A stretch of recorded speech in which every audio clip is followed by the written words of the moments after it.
저는 오늘 히브리서 9장 11절로 11절 말씀을 근거로 보혈의 능력이라는 제목으로 하나님 말씀 선포하겠습니다. 한번 따라합니다. 보혈의 능력.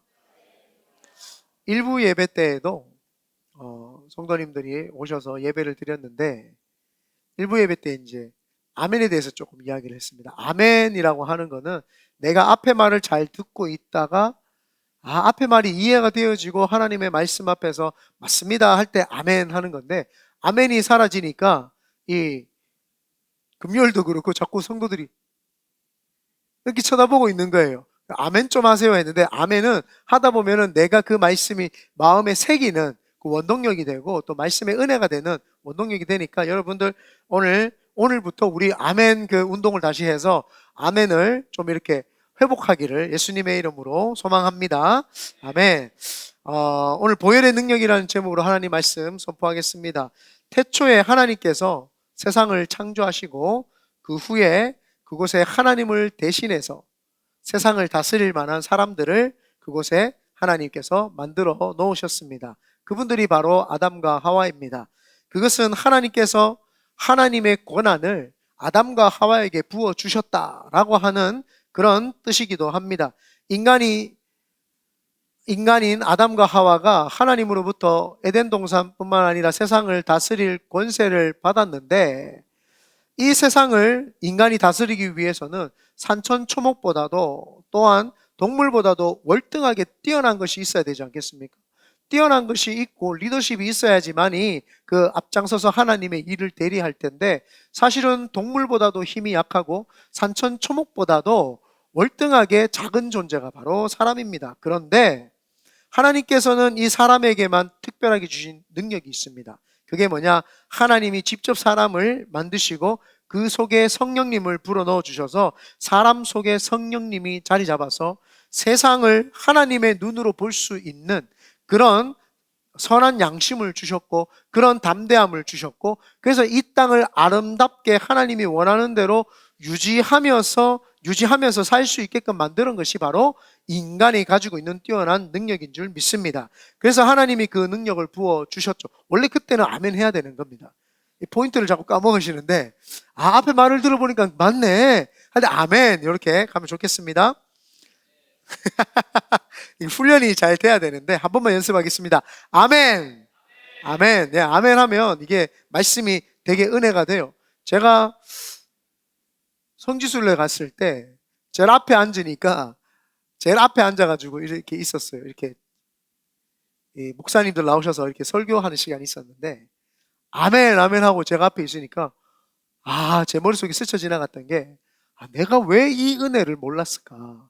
아멘 하면은 되게 은혜가 될 텐데. 그래가지고 새벽기도 가가지고 태아존사님 설교하는데 아멘 하고 있으니까 너무 은혜가 되는 거예요. 예. 말씀도 잘 증거했지만 뭐 은혜가 되는 거예요. 그래서 내가 우리 성도님들에게 아멘 이거 훈련을 우리 같이 해야 되겠다, 그런 생각이 들었습니다. 아멘. 그래서 여러분들 아멘 많이 하면서 은혜가 되기를 바랍니다. 그런데 이런 인간을 옆에서 가만히 두지 않아요. 하나님의 성령님이 오셔가지고 선한 양심으로 이 세상을 아름답게 꾸며야 될 것이다 라고 하는 그 인간에게, 그냥 그 능력이 있는 월등한 인간에게 가만히 두지 않아요. 요즘 세상에서도 얼마나 악하고 더러운 마귀가 틈타가지고 세상의 전쟁과 기근과 악한 영들이 이기심과 사악한 마음을 사람들에게 집어넣어주고 부추겨가지고 지금도 얼마나 물어뜯고 싸우면서 서로를 짓밟는 인생들인지 우리는 잘 알고 있잖아요. 아담과 하와가 살아있을 그 당시에도 똑같았어요. 그 당시에도 세상에 악한 영인 사단이 있었습니다. 그리고 아담과 하와는 그 사탄의 꾀에 빠졌죠. 꾀에 빠져가지고 하나님의 법대로 사는 것이 아니라 나의 법을 만들어서 내 마음대로 살아보겠다고 선악과를 먹게 됩니다. 다른 말로 하면 하나님의 법인 선악과를 따먹어 그 법을 자신 마음에 두려고 했던 거죠. 하나님의 법을 자신 마음에 두고 그 자신이 주인이 되어가지고 마음대로 한번 이 세상을 만들어 봐야 되겠다라고 하는 것이 선악과를 따먹은 그 이 세상에서 죄가 들어온 것인 줄 믿습니다. 하지만 우리 아멘 연습했는데 아멘이 잘 안 나오네요. 한 문장 때마다 아멘 한번 연습해 볼게요. 하지만 아담과 하와 속에 계신 성령님께서 아담에게 물었습니다. 예. 왜 이게 잘 안 돼요? 이게 우리가 훈련이 안 돼서 그런 것도 있는데, 이 뭐라 그러죠? 어색해서 그런 것도 있을 수 있는 것 같아요. 그래서 자꾸 아멘 연습하면 은혜가 됩니다. 그래서 저는 일부러 아멘 해봤거든요. 되게 은혜가 되더라고요. 한 명 하잖아요. 참 신기해요. 이 학습의 효과가 그래서 목사가 필요한가 봐요. 이 성경의 66권의 말씀을 잘 증거하면 다 외워야 되는데 다 못 외워, 성도들이. 그래서 목사가 매일 똑같은 말씀을 반복해서 하니까 목사가 꼭 필요하다. 그래서 참 AI가 나와도 내 밥줄은 건들 수가 없구나, 그런 생각을 해봅니다. 네. 그런데 이런 인간을 마귀는 가만히 두지 않습니다. 그래가지고 이 마음에 하나님의 법을 자기 마음대로 두면서 자기가 주인이 되려고 했죠. 하지만 아담과 하와 속에 계신 성령님이 그때부터 아담과 하와에게 물었어요. 너 이제 너 속에 죄가 들어왔는데 너 그 죄에 대해서 어떻게 생각하냐? 너 어떻게 하겠느냐? 그 책임을 너 어떻게 지겠느냐? 그래서 성령님께서 죄에 대한 책임을 어떻게 지겠느냐 하면서 아담과 하와에게 물으신 거예요. 이 죄 지은 너와는 내가 함께 할 수도 없으니까 나는 이제 너를 떠나겠다. 그래서 아담과 하와에게 함께 있었던 성령님이 그들에게서 떠나버립니다. 안 더우세요? 괜찮으시죠? 떠나버립니다. 그러면서 아담과 하와가 머릿속에서 죄에 대한 책임에 대해서 계속 떠오릅니다. 길을 걷다가도 죄에 대한 책임이 머릿속에 떠오르고, 잠을 자기 전에도 떠오르고, 밥을 먹어도 죄에 대한 책임. 내가 죄를 지음으로써 성령님이 떠나갔으니까 내 선한 양심이 아니라 죄에 대한 책임을 져야 되는구나. 이걸 계속 머릿속에 있는 거예요. 그게 바로 죄책감이라고 하는 겁니다. 죄에 대한 책임을 어찌할 도리가 없어가지고 그 인간이 계속 죄책감에 시달리면서 살 수밖에 없었습니다. 그래서 하나님의 법이 떠나가고 그 속에 죄책감만 자리 잡고 있는 거죠. 이제 죄책감에 대한 해결할 도리가 이제 없죠. 그래서 그들이 고작 한다는 것이 하나님의 낯을 피하여서 숨는 것밖에 할 수 없었습니다.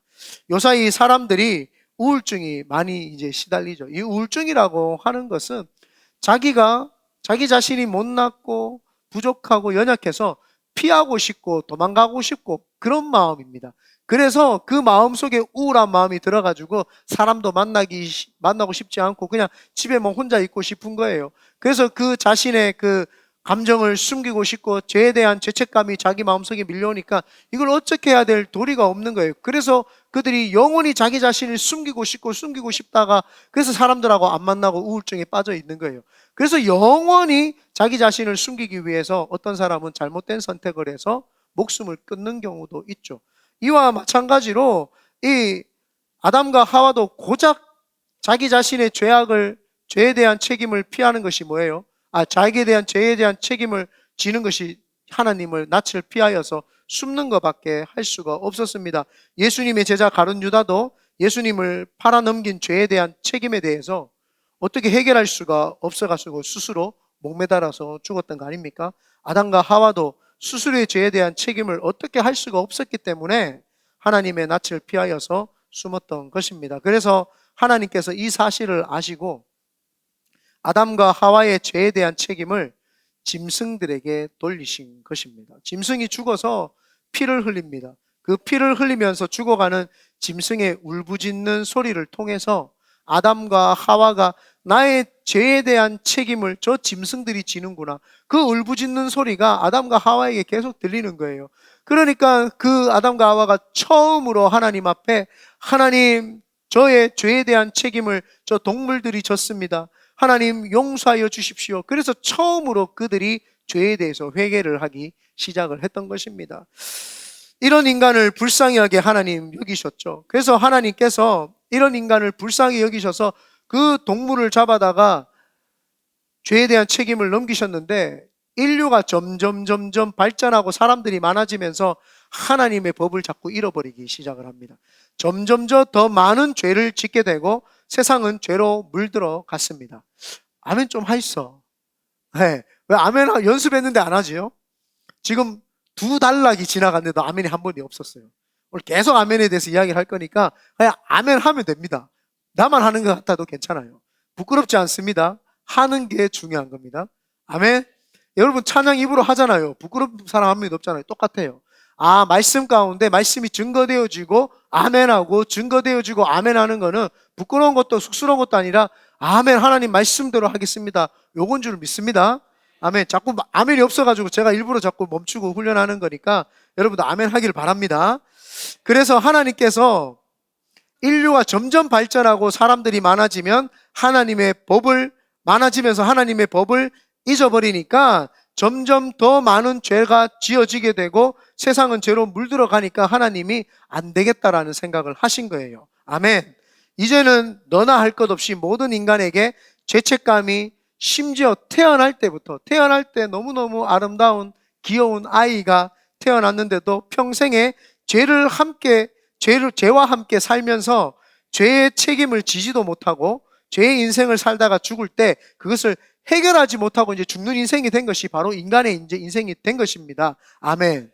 네. 이렇게 저도 같이 할 테니까 같이 하기를 바랍니다. 그래서 인류가 점점 발전을 하니까 죄가 이제는 만연해져 버렸어요. 태어날 때부터 그 아이들이 이제는 죄를 끌어안고 살게 되었고 그 죄가 이제 들어와가지고 평생을 그 죄를 해결하지 못하고 살아갑니다. 그래서 인간이 아예 이것은 해결할 수 없으니까 뭐라고 이야기하냐? 죄가 아니다, 이렇게 이야기합니다. 내가 사는 것은 죄가 아니다. 이거는 죄 짓는 삶이 아니다라고 하면서 나 죄가 아니야 라고 자꾸 자기 스스로에게 세뇌하면서 사람들은 자꾸 살아가죠. 그래서 사람들이 용서를 구하고 사람들에게 사과하는 것에 되게 인색해요. 왜냐하면 이게 죄가 아니라고 생각을 한 거예요. 내 자신의 인격이 남들에게 방해를 주고 남들에게 해를 끼치면 잘못된 건데 그게 잘못이다고 이야기하지 않고 상처받아서 그렇다. 이 사람이 어렸을 때 힘든 일이 있어서 그렇다 라고 하면서 오은영 박사 같은 사람이 그래 죄가 아니다고 자꾸 이야기해 주는 거예요. 그러니까 그 사람들이 죄라는 것을 인정을 해버리면은 그 죄에서 벗어나기 때문에 그 사람이 치료를 받을 수 있어요. 아이가 금쪽이들이요, 네가 했는 게 잘못된 거야 라는 것을 가르쳐주면 아이가 변화됩니다. 근데 어머 힘들었지, 너 그랬지 라고 가르치면 애가 변화되지 않아요. 그리고 왜? 죄에 대한 것의 인식이 무뎌졌기 때문입니다. 동성애도 마찬가지입니다. 동성애 하는 것을 우리는 동성애자들을 교회에 오는 것을 절대 반대 안 합니다. 웰컴합니다. 무조건 와라. 안 오면 안 된다. 근데 와서 뭘 해야 되냐? 내가 동성애가 죄입니다 라고 해야 됩니다. 죄인 거를 인식해야 할 때에 구원의 역사가 있는데 그분들은 죄라고 이야기하지 않으면서 구원을 받으려고 하니까 그럴 수가 없는 거죠. 근데 이거를 마치 교회에서는 동성애자들을 혐오한다라고 생각을 하는데 혐오하지 않습니다. 가끔씩 운동할 때 이렇게 하는 친구들 보면 조금 비위가 상할 수 있습니다. 그렇지만 우리는 그들이 죄에 대해서 회개하기를 바라는 거지, 그들이 떳떳하게 살면서 하나님 앞에 나와서 구원을 받겠다, 그런 일은 없습니다. 그래서 하나님이 온 인류가 죄가 있다는 걸 아시고 이런 인간을 하나님이 불쌍하게 여기신 거죠. 그래서 하나님이 결단하셨어요. 너무 불쌍하니까 죄에 대한 책임을 인간 스스로 해결할 수가 없기 때문에 누군가가 대신 지도록 해야 되겠다라고 하나님이 생각하신 것입니다. 아멘. 그런데 온 세상의 죄에 대한 이 책임을 지기 위해서는 그 죄의 크기가 온 인류이기 때문에 어마어마하잖아요. 그만한 크기의 책임을 질 수 있는 대상이 필요했던 것이죠. 그래서 하나님이 생각을 하니까 그 존재는 하나님 자신 한 분밖에 없다는 것을 하나님은 깨닫게 되신 거예요. 온 인류의 죄가 크니까 그 큰 죄는 하나님 이외에는 질 수가 없었던 것입니다. 그리고는 하나님께서는 스스로 인간이 되셔서 이 땅에 오신 것이죠. 그분이 바로 예수 그리스도이십니다. 아멘. 예수님께서는 하나님으로 이 땅에서 죄가 없이 태어나셔야 하기 때문에 동정녀 마리아의 몸에서 태어나신 것입니다. 벌진 바디라고 하죠. 동정녀의 몸, 죄가 없으신 여인의 몸에서 태어나야지만이 하나님이시지만 인간을 통해서 태어나면 죄가 있으실 수밖에 없으니까 벌진 바디, 동정녀의 몸, 남자와 몸을 섞지 않은 그냥 동정녀 처녀의 몸에서 나와야지만이 죄가 없으시기 때문에 동정녀 마리아의 몸에서 예수님께서 태어나신 것입니다. 온 인류의 죄에 대해서 갖추어야 될 요건을 이제 다 갖추신 거죠. 첫 번째 요건이 뭐예요? 온 인류의 그 큰 죄책감의 사이즈는 하나님밖에 감당할 수 없다. 두 번째, 이 땅에서 죄가 없이 태어나야 한다면 벌진 바디에서 태어나야 한다.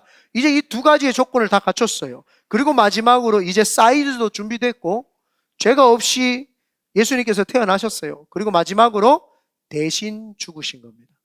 그게 바로 십자가의 사건이죠.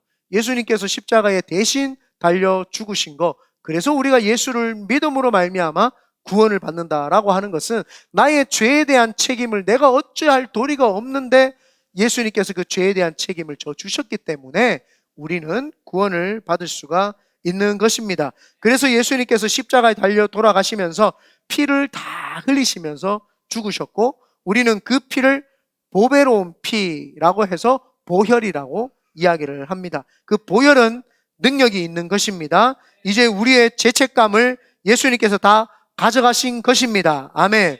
죄책감은 사라진 것입니다. 아멘. 그러므로 예수님을 믿고 죄에 대한 책임이 해결되었기 때문에 우리는 이제 자유인, 진리 안에서 자유한 줄 믿습니다. 아멘. 이것을 믿는 것이 바로 믿음. 예수를 믿는다는 것이 이걸 믿는 겁니다. 아, 내 죄책감을 예수님이 다 가져가셨구나. 그 큰 사이즈를 해결하실 분은 하나님밖에 없는데 그 하나님이 인간으로 오셨는데 죄가 있으면 안 되니까 동정녀의 마리아의 몸에서 나오셨고 그 마리아의 몸에서 나오셔서 그분이 대신 십자가까지 지신 것, 이 세 개가 다 맞닥뜨려지니까 아, 구원의 역사가 있구나. 그래서 내가 믿는 예수님은 나의 죄책감을 해결해 주신 그분이 바로 예수님이구나. 그래서 그분을 믿을 때에 구원의 역사가 우리에게 있는 줄 믿습니다. 그렇다면 이제 보혈로 구원받은 우리에게는 어떤 변화가 일어날까요? 첫 번째가 하나님과의 관계가 정상적으로 돌아옵니다. 예수님을 믿기 전에는 하나님께서 우리를 보실 때 죄에 대한 책임을 지지 못하고 방황하는 죄인으로 우리를 봤어요. 하나님이 우리를 이렇게 보니까 아이고, 자기 스스로가 지은 죄에 대한 책임도 질 수 없고 그냥 방황하면서 이 땅에서 사는 거예요. 여러분 한번 생각해 보십시오. 이 큰 거대한 우주 가운데 하나님이 지구를 택하셔서 사람들을 살게 하셨는데 여러분 그냥 한 번 살다가 돈만 열심히 벌다가 늙어가지고 죽어서 우리가 사후세계로 간다. 왜 살까요? 사는 이유가 뭘까요? 이걸 사람들은 생각을 해야 되는데 그 사람들은 그걸 생각을 하지 않아요. 많은 사람들이 죽을 때 돼야지 그때 생각을 해보는 거예요. 내가 인생을 이렇게 살지 말걸. 좀 더 의미 인생을 살걸. 내가 좀 더 사랑하며 살걸. 이렇게 생각을 해요. 근데 그때는 이미 늦었어요. 그래서 우리가 이 땅에 살면서 가장 어릴 때 이걸 깨달으면 제일 좋죠. 그런데 지금도 우리는 늦지 않았어요. 그래서 이 예수님을 믿고 그 보혈의 능력이 내 속에 들어오면 하나님과의 관계가 정상적으로 돌아오는데 예수님을 믿기 전에는 하나님께서 우리를 보실 때 그냥 죄인입니다. 그냥 죄인으로 이렇게 보신 거예요. 죄를 죄라고 인정하지도 않는 인간들, 그런 존재로 우리를 보신 거죠. 그런데 이제는 예수님을 믿음으로 말미암아 죄책감이 사라졌기 때문에 이제 우리는 당당하게 하나님 앞에 나아갈 수가 있습니다. 하나님, 저 왔어요 라고 이제 이야기를 하면서 우리는 하나님께 당당하게 나아갈 수 있죠. 예전에 저에게 돈을 빌린 친구가 있었어요. 이 금액이 좀 컸습니다. 웬만하면은 누구에게 힘들다고 소리하지 않는 친구인데 저한테 연락이 와서 돈을 좀 빌려달라고 이야기를 하는 거예요. 저도 웬만하면 돈 안 빌려줍니다.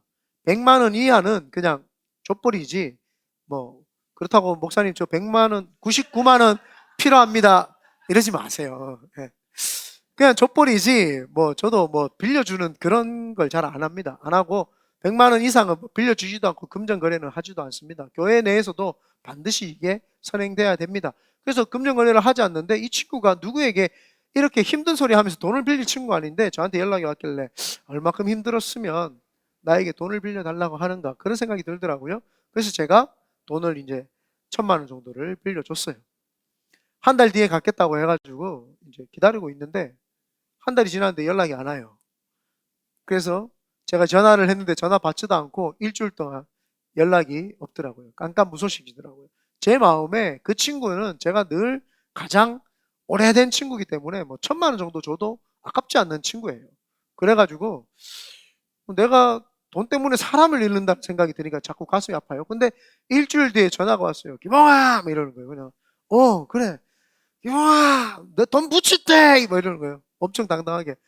그래, 고맙다. 근데 제가 느낄 때는 일주일 만에 전화가 왔기 때문에 좀, 한 달 지나고 일주일 만에 왔기 좀 미안한 감을 가지고 좀 전화를 하면 좋은데, 너무 당당한 거예요. 김홍아! 내가 뭐야, 막 그래, 그래, 알았다, 알았다. 하니까, 며칠 뒤에 우리 식사 한번 하자. 그러더니 했죠. 그 식사 자리에 갔는데, 50만 원짜리 그 상품권을 저한테 선물로 주더라고요. 왜 당당했는지 알겠더라고요. 예.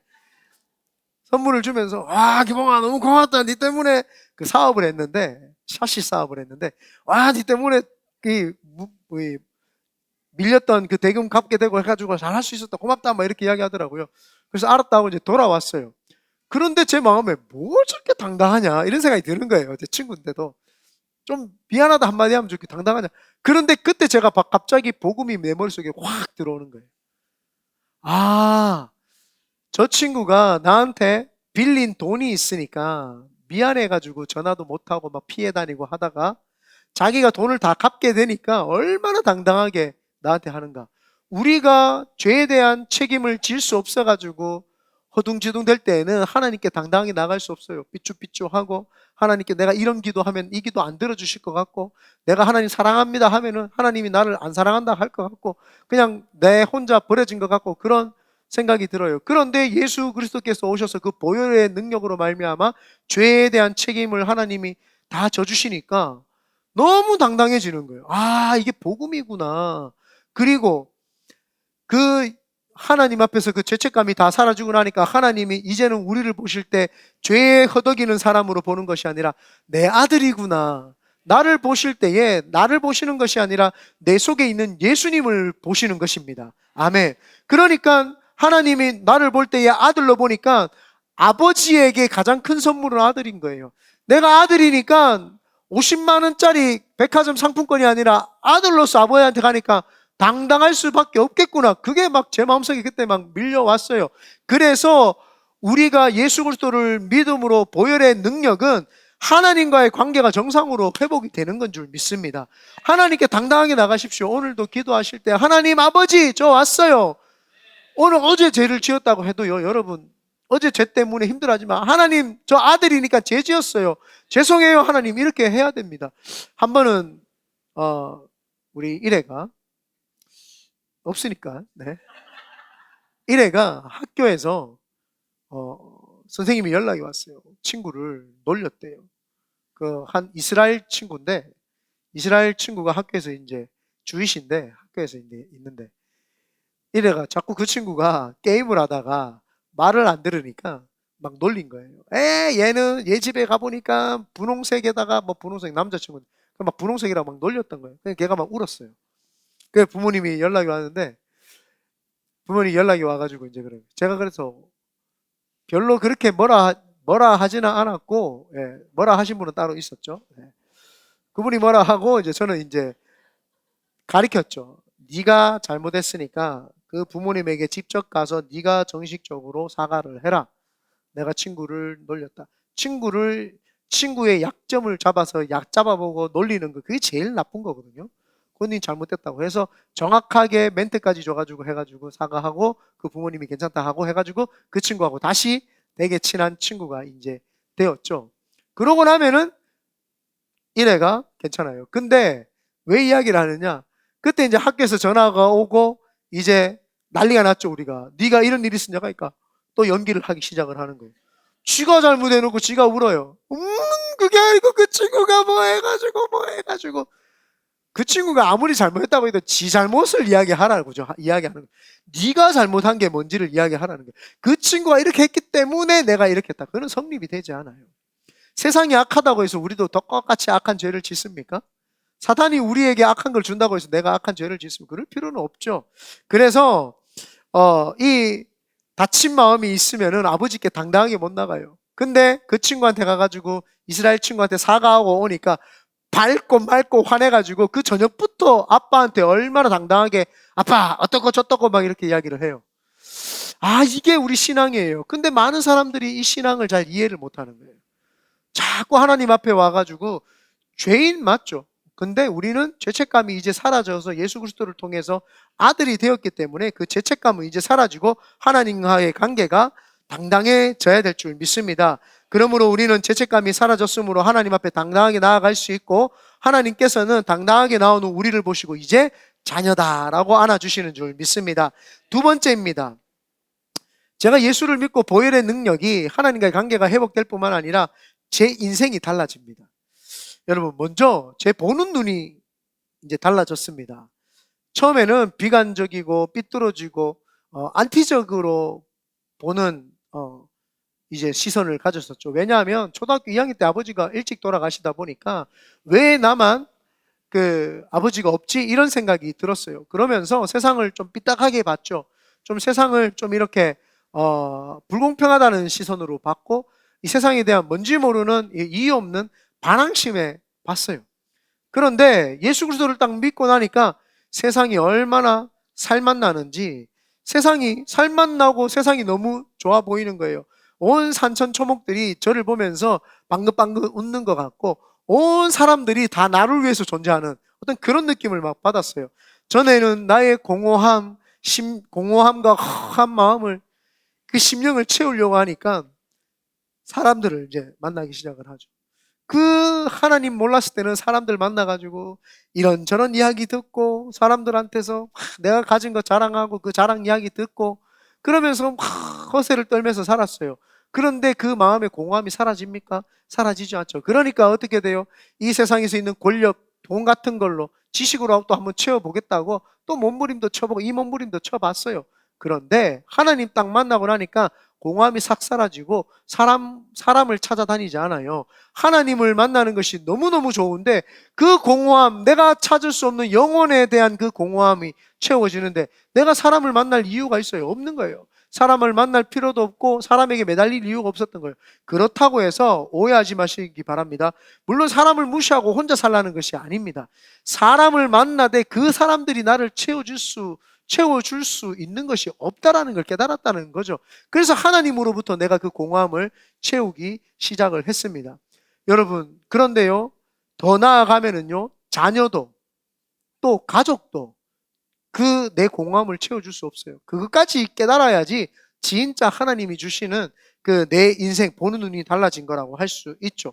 그래서 인간이 채워주지 못하는 영원한 갈증을 하나님이 나에게 채워주셨어요. 그래서 이 보는 눈이요, 얼마나 행복한지 몰라요. 세상을 보는 눈이 아름답고, 세상을 보는 눈이 신나고, 세상을 보는 눈이 건강하게 이제 바뀌게 되죠. 그래서 제 인생이 달라진 거예요. 그래서 목사가 될 수 있었어요. 제가 만약에 목사가 안 됐으면 아마 보스가 되지 않았을까. 얼마나 감사해요. 보스의 인생을, 주님을 만나서, 이때 제일 크게 아멘 하신 분이 있었어요. 네. 보스가 될 인생을 하나님은 목사로 만들어주셨으니 이마만큼 은혜로운 게 어디 있어요. 시선이 완전 바뀌는 거죠. 그래서 예전에는 경쟁자로 여겨졌던 사람들이 지금은 동력자로 느껴지고, 예전에는 내가 다퉈야 될 사람으로 느껴졌던 사람들이 이제는 도와줘야 될 사람으로 인식을 하게 되죠. 그래서 제일 많이 바뀐 게 뭐냐 하면은 사람을 참 많이 판단을 했던 것 같아요. 그리고 제가 판단을 잘 해요. 또 다른 사람보다 캐치 능력이 빠르고 직관력이 빨라가지고 사람을 딱 보면은 머리끝부터 발끝까지 빨리 스캔을 하고, 이 사람하고 몇 마디만 대화해보면 이 사람의 인생이 어떻겠구나 막 스캔을 되게 빨리 해요. 근데 그게 죄인지 몰랐어요. 그게 죄인지를 몰랐어요. 그게 내가 선한 마음으로 가지면 그 사람의 처음부터 머리끝부터 발끝까지 그분의 인생을 보면 선하게 보이기 시작을 해요. 아, 이 사람이 이런 인생을 살아서 선하겠구나. 너무 크게 아멘 하지 마세요. 네. 네. 그래서 선하게 이제 보이기 시작을 하는 거예요. 그래서 오늘도 우리 교육자들이 아주 실수를 일부 예배 때 굉장히 실수를 많이 했어요. 조명도 안 켜고 이게 또 삐딱하고 다 삐뚤 했어요. 근데 화 안 냈어요. 세례 잘했죠? 네. 니도 그래라고.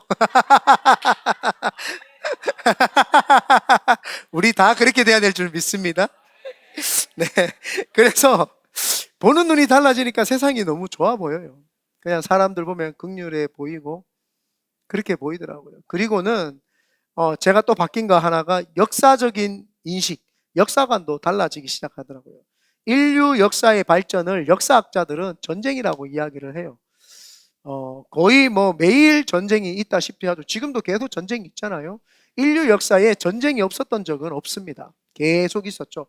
우리 대한민국에도 인류 역사상 지금이 가장 전쟁이 없이 이제 80년 가까이가 되어가는 시대가 우리나라 뭐 5천년, 반만 년 역사 가운데 처음 있는 일이에요. 계속 전쟁이 있었어요.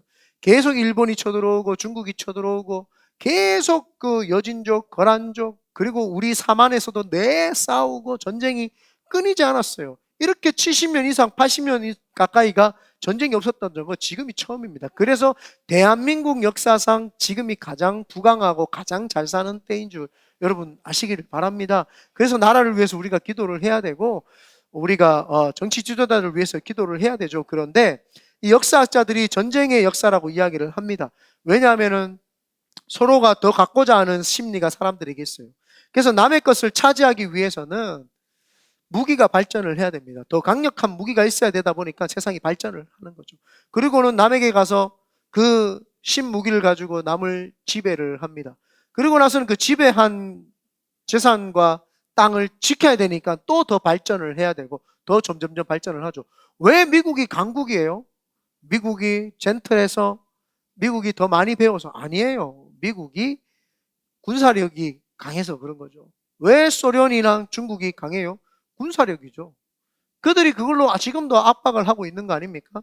그래서 인류의 역사는 무기 발전에 의해서 전쟁의 역사라고 역사학자들은 그렇게 이야기를 합니다. 저도 그렇게 생각을 했었어요. 그런데 하나님을 믿고 나서 보니까 인류의 역사는 전쟁의 역사가 아니라 사랑의 역사인 거예요. 온 인류에 하나님이 숨겨놓은 7,000명의 용사들이 곳곳에서 사랑을 전파하고 있더라고요. 역사를 보니까 선한 마음을 하나님을 믿고 예수 그리스도를 구원주로 모신 그 선한 사람들이 곳곳에서 선한 일들을 했기 때문에 이 인류의 역사가 망하지 않고 하나님이 계속 끌고 가셨던 것입니다. 만약에 전쟁에만 역사가 있었다고 생각하면 계속 전쟁하면 다 초토화되었죠. 그런데 전쟁이 일어나는 그 시점 속에서도 사람들은 사랑을 하고 사람들은 서로 그 사랑의 역사를 나눠줬죠. 그래서 제가 예수 그리스도의 보혈의 능력을 깨닫고 나서는 이 세대의 역사는 전쟁의 역사가 아니라 사랑의 역사라는 것을 알게 되었죠. 그래서 우리 교회에서도 착한 일을 하자, 선한 일을 하자라고 해서 선교도 하고 우리가 컴패션 아이들도 돌보고 홈리스 사역을 하는 이유가 그 하나님이 사랑의 역사를 통해서 우리를 쓰고 계시기 때문입니다. 그래서 저는 역사를 볼 때에 하나님이 하셨다라는 걸 알았기 때문에 이전의 역사, 전쟁의 역사는 지워버리고 앞으로의 역사는 내가 만들어간다. 그게 제가 모토가 된 거예요. 그래서 우리의 역사는 우리가 만들어가는 것이지 정치인들도 권력가들이 만드는 것이 아니에요. 그래서 교회 안에서 좌파가 있고 우파가 있다. 그 사람들은 이 세상을 보는 역사관이 잘못되어 있는 거예요. 좌파가 세상을 만들어가는 거 아니에요. 우파가 세상을 만들어가는 거 아닙니다. 이재명이 됐다고 나라가 망한다고요? 안 망해요. 걱정하지 마세요. 그렇다고 해서 뭐 김문수가 된다고 해서 나라가 흥한다? 안 흥해요. 똑같아요. 그놈이 그놈이고 저놈이 저놈입니다. 그들 믿을 필요 없어요. 하나님의 역사는 사랑을 담고 있는 우리 때문에 이 역사가 일어나는 것이지 그들 때문에 일어나지 않습니다. 지네들이 뭘 배운 게 뭐 있다고 뭐 한낱 콧구멍만한 거 뭐 법전 좀 들고 나와가지고 지네들이 우리보다 조금 법을 안다고 해가지고 막 교만해가지고 정치인이 돼가지고 사람들이 인도하는 거 부끄러운 줄 알아야죠. 부끄러운 줄 알죠. 자기가 알고 있는 지식의 그 테두리가 얼마나 얄팍한데 그걸 가지고 와가지고 뭐 좀 됐냐 뭐 이러잖아요. 그냥 부끄러운 거예요. 자기 자신을 몰라서 그런 거예요. 그래서 소크라테스가 그랬죠. 네 자신을 알아라. 그래서 그 말이 그냥 네 자신을 알아라 그런 수준의가 아니라 정말 그 사람이 자기 자신을 알면 그렇게 악하게 행동 못합니다. 얼마나 정치인들 악합니까? 그런데 그 정치인들이 지네들이 하는 것 같지만 그 정치인들이 아니라 진짜 국민들이 선하게 살고 착하게 행동을 했기 때문에 대한민국과 우리나라가 잘 되는 줄 믿습니다. 여러분 이번에 선거 이거 하려고 그랬더니 벌써 사전 등록하는 게 끝나가지고 등록도 못하고 여기 지금 표가 몇 표인데 지금 지금 이거를 더 늘려야지. 뭘 기간만 했어요? 아씨, 부럽다. 기간을 늘려야지. 뭐 대통령 기간을 정하고 뭘 말라 정해요. 참 고리타분해요. 법이라는 게 그렇게 고리타분해요. 기간을 정했으니까 그 기간에 6월 3일 날 해야 됩니다. 아니 이런 탄핵이 되고 했으면은 우리 10일 더 늘립시다 하고 늘리면 되지.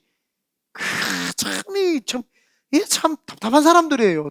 법은요 사람들을 위해서 있는 게 법이지 법을 위해서 사람이 있는 게 아니에요.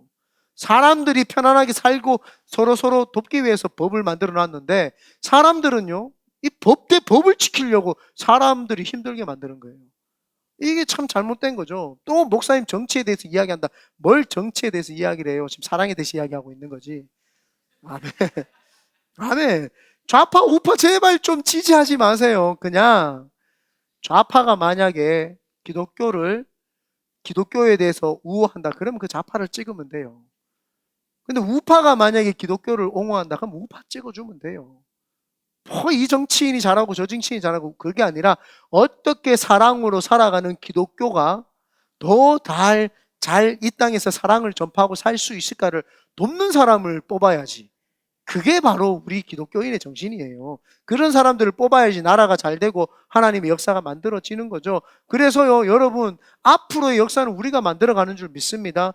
누가 만들어주지 않아요. 정치인들이 만들어주지 않습니다. 우리의 역사는 우리가 선한 영향력을 끼치면 그 땅이 선한 영향력으로 역사가 만들어지고 아름다운 영역으로 역사가 만들어지고 선한 영향력 계속 이렇게 만들어지는 거죠. 그래야지 이 세상이 망하지 않죠. 이번에 사해 바다에 갔는데 사나이 사해 바다가 말 그대로 사해 죽어 있는 바다잖아요. 데드시라고 이렇게 표기에도 영문 표기에도 돼 있는데 죽은 바다가 사실은 아니에요. 사람들이 갈릴리 바다는 물을 받아들이고 흘려 보내 가지고 이 갈릴리 바다는 풍성하지만 사해 바다는 썩었다 이렇게 이야기를 해요. 뭐 받아들이는 물이 있는데 내보내는 게 없어가지고 전 세계에서 가장 낮은 지대가 사해 바다예요. 일반 지대보다 바다보다도 400m 밑에 있는 곳이 사해 바다입니다. 그래서 이 사해 바다가 나누어 주지 않아 가지고 썩었다고 저도 그렇게 설교를 했어요. 그런데 왜 소금이 있고 짠지를 봤더니 그 옆에 사해바다 주변의 안반들이 소금 안반이에요. 소금 안반이어서 이른 비와 늦은 비가 내리면 그 물을 머금고 있다가 그 짠 물을 사해 쪽으로 흘려 보냈기 때문에 그 사해가 소금이 짠 거지. 거기 그 물이 안 나가서 짠 게 아니에요. 그래 짠 거 같으면은 바다 같은 경우에는 우리가 오대양 같은 경우에는 짠데 생명이 살 수 있겠습니까? 짠데 생명이 못 살아야 되잖아요. 근데 바다는 소금이 짜도 살 수 있잖아요. 그런데 사해 같은 경우에는 왜 동물이나 그것이 못 사느냐 하면은 소금이 거기에 들어오는 암만에 소금이 너무 많아가지고 소금량이 너무너무 뭐 어마어마하니까 그래서 거기에 못 사는 거지. 그 죽은 바다라고 우리가 하는 이유가 생명이 없어서 죽은 바다라고 했는데 사실은 그것이 아니라 소금이 안반으로 거기 흘러 들어왔기 때문에 그렇게 된 거예요. 만약에 소금이 안반으로 들어오지 않고 들어오는 물이 있으면 햇빛에 의해서 증발하기 때문에 계속 들어온 것만 있어도 그 물은 사실은 깨끗해요. 계속 깨끗해질 수 있어요. 만약에 그게 아니라면 지구가 갇혀 있는데 지구는 계속 갇혀 있잖아요. 아니에요? 지구는 계속 바뀝니까? 갇혀 있잖아요. 한정 있잖아요. 이게 이 물리학적으로는 뭐예요? 이게 질량의 법칙이라고 하잖아요. 지구가 갇혀 있으면 지구가 썩어야죠. 지구가 안 썩잖아요. 안 썩는 이유가 뭐예요? 계속 채워지는 것이 있는 거예요. 하나님이 물을 하늘로 올렸다가 내렸다가 올렸다가 내렸다가 하시면서 계속 하나님이 자정작용을 하는 것처럼 사해 바다에는 그게 없는 거예요. 사해 바다에는 소금이 많이 들어왔기 때문에 죽으셨는 거예요. 그래서 제가 사해 바다에 들어갔어요. 붕 뜨는 거예요. 붕 떠요. 그래서 땅에 다리를 데이려고 하는데 몸이 땅에 안 대해지는 거예요. 그냥 뭐 허둥지둥 하다가 그냥 제가 이렇게 땅에 대여가 이렇게 서고 싶은데 안 되니까 막 앞뒤로 막 하다가 물에 빠질 것 같은데 사해 바다에는요 안전장치가 없어요. 깊어도 한 명도 죽은 사람이 없어요. 빠지지를 못해. 지가 스스로 소금물을 마시고 죽지 않는 이상은 빠지고 싶어도 안 빠져요. 막 몸이 이렇게 네, 신기하죠. 다음에 한번 갑시다. 그래서 그 붕 떠요. 그런데 제가 실수로 얼굴을 당겼더니 눈, 코, 입이 뭐 얼마나 따가운지 정말 뭐 사람 죽겠더라고요. 다음에 가서 한번 눈 넣어 보시기 바랍니다. 네, 그런 건 없어요. 그래서 물로 막 헹구고 그랬어요. 이 인류의 역사는 정치인들이 있어가지고 정치한다고 해서 잘 된 것이 아니라 보니까 역사관이 달라진 사람들, 예수 그리스도를 믿고 역사관이 달라져서 아름다운 세상을 본 사람들에 의해서 이 역사가 이루어졌다는 것은 저는 알게 되었습니다. 그래서 이전의 역사도 역사지만 앞으로의 역사는 내가 만들어 간다는 생각으로 여러분 달라지시기를 예수님의 이름으로 축원드립니다.